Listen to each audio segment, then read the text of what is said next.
Welcome back to the second part of this course on call options. In this section, we are going to deal with the Thinkorswim platform. So if you've never seen an options trading platform before, I must say it looks pretty complicated for someone who's never seen it. But as you get more familiar with it, things will start making sense. The problem is there's a lot of information, there's a lot of data, and there's a whole bunch of numbers everywhere. So this is the Thinkorswim platform, which I think is one of the best platforms available in the market today. And what we have here is we are looking at Apple options, Apple symbols AAPL. And the last traded price for Apple is $467.90, almost 468. And this is what you call an option chain. So you can see that you have various months here, and within a month you also have some weekly options. If you recall, we said that we have options on weekly series, we have it on monthly series, and then you'll see that you have options going all the way up to Jan 2015, so which is 702 days away. So the number in brackets here represents the number of days to expiry of this option. So the Feb series is going to expire in 2 days. Then you have some weekly series that expire on the Friday of these weeks. Then the next month, which is the March, has 30 days to expiry. So Apple is currently trading at around $468.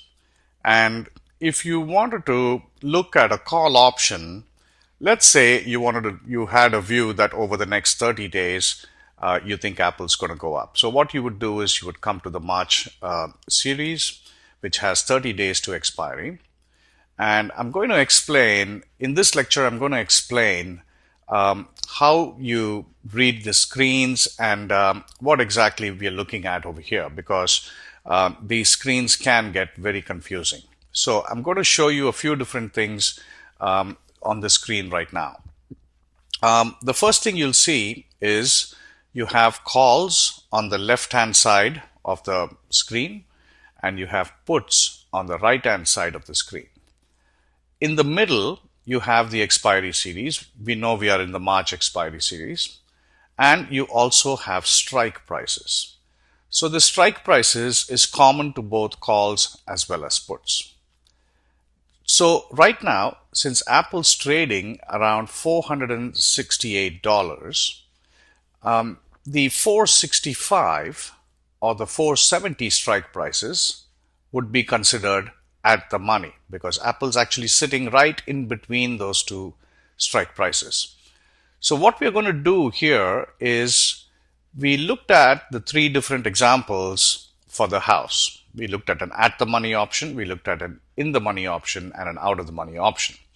So we're going to translate those examples into real Apple options. And what exactly do the real Apple options look like, and we're going to see if we can correlate everything that we learned from the real estate example onto Apple options. So the first thing we did was we looked at an at the money option. So here in this case it's 465 or 470. At the money is really a concept. So you'll see that there is a shaded area here. The top part is gray and the bottom part is black. If you look on the put side, the bottom part is gray and the top part is black. There's no real separator for at the money, because very rarely do stocks sit at a price exactly equal to the strike price. So in general, you'll see that there could be one or two strike prices that are considered at the money because they are closest to the current stock price. So in this case, it's 465 and 470. But if you look at it technically, the 465 is already in the money because Apple's gone above 465. So it's above 465 by $2.90. So technically 465 is already in the money and 470 is out of the money. So there's no separator for at the money. An option is either in the money or it's out of the money. So those are the only two things. So at the money is just a concept. So this gray separator separates the in the money, which is on the top, and out of the money, which is at the bottom. So for example, we know that the 470, let's look at the first option out of the money, 470. This option is going for a last traded price of $15.40 per share. So in the US option markets, each option contract is equivalent to 100 shares. So if you wanted to buy this option, you would pay $15.40 per share. But the minimum you can buy is 100 shares or one contract. So this is an at the money option. And if you wanted to buy one contract of this, you would multiply 100 by $15.40, which is 1,540. So you'd be holding an option contract, which is equivalent to holding 100 shares of Apple.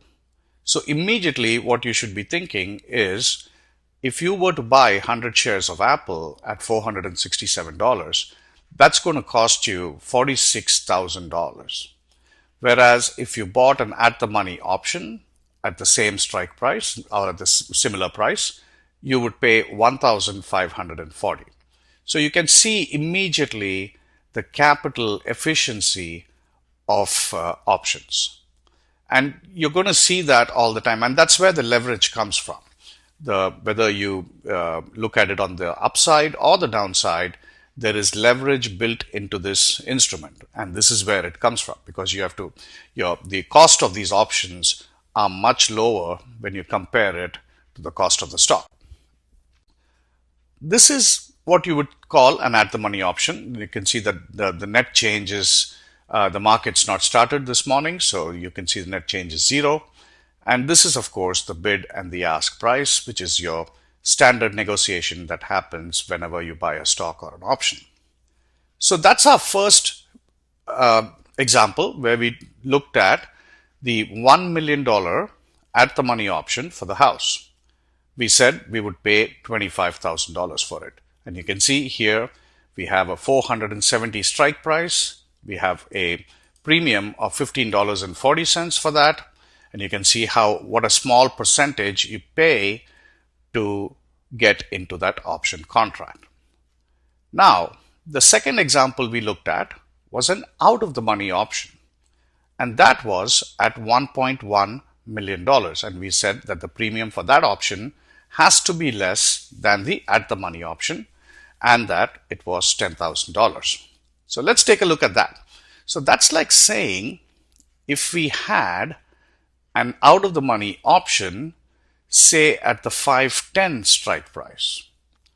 So Apple must move from $467 all the way to 510, and it will need to move beyond 510 by an amount that you pay for the premium. So you can see that this option costs you only $3.85. So if you wanted to buy 100 shares or one contract, that's $385. So you can imagine how cheap that is when you compare it to the stock itself, or even when you compare it to other options.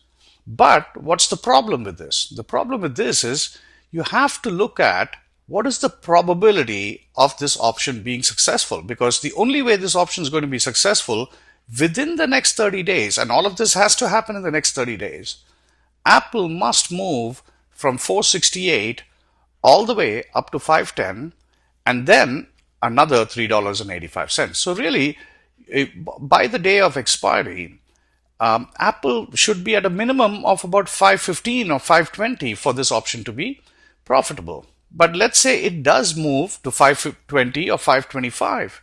Then this option is going to be worth a lot. Because these option prices are going to move as Apple moves towards these strike prices. So if you see that in the next 20 days, Apple is moving from 468 towards 510, let's say it comes to 480 or 490, you're going to see the price of these options move, and you can easily get a 100% return, because If this option were to double in value from 3.85 to about, say, 7.9, you've doubled your value. So it's quite easy to get 100% return on this option. But as it stands right now, you have to bear in mind that the probability of this option becoming successful is pretty low.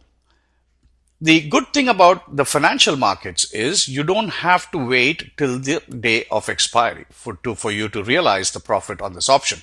Let's say in the next 5 days or the next 10 days, Apple moved from 468 to 490. You're probably looking at a pretty good return on this option in the next 10 days then, because this 3.85 is going to go up to at least $6 or $6.50, and you can sell that option at that time for that value. So you don't need to hold options till expiry. So that is a very key concept that you have to understand.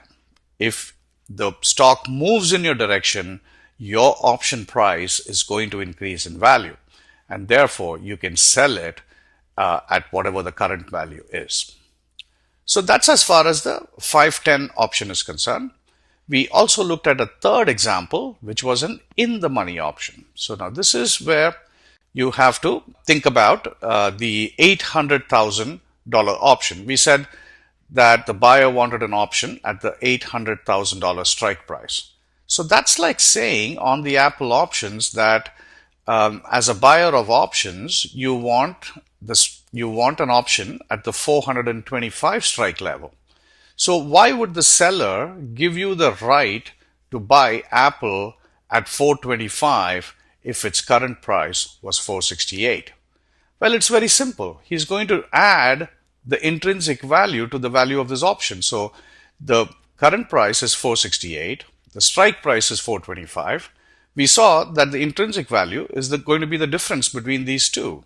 And that's what I'm going to show you next. But he's just going to add this intrinsic value to the value of the option, to the time value of the option, and quote you a price. So you can see this option is much more expensive. It's almost $46. So for 100 shares, you would pay $4,600 in this case. So your in-the-money option is going to be more than your at-the-money option, and your at-the-money option is going to be more than your out-of-the-money option. But in-the-money options have the highest chance of success. At-the-money actually has a 50-50 chance because the Apple's right there. So, all at-the-money options generally have a 50-50 chance of being successful. And then out-of-the-money options have a much lower percentage, perhaps 20%, perhaps 15%. So the other thing I wanted to quickly show you on this was the intrinsic and extrinsic value. So on all options, you can all option trading platforms, you can change these columns. And so we have an option we have a setting here where we can choose intrinsic value and extrinsic value. So now you can see your 425 call has an intrinsic value of $42.90 and an extrinsic value of $3.15. So you can see that almost all of this value of this option is intrinsic value. And that value cannot be destroyed by time. So now this is a very key concept, and you haven't studied time decay yet, but this is going to be very important. The split between the intrinsic value and the extrinsic value of an option is key because time decay only affects the extrinsic value and not the intrinsic value. So if you come further down, you look at the at-the-money option or just out of the money, you can see there's no intrinsic value. So any option that's out of the money or at the money will have no intrinsic value.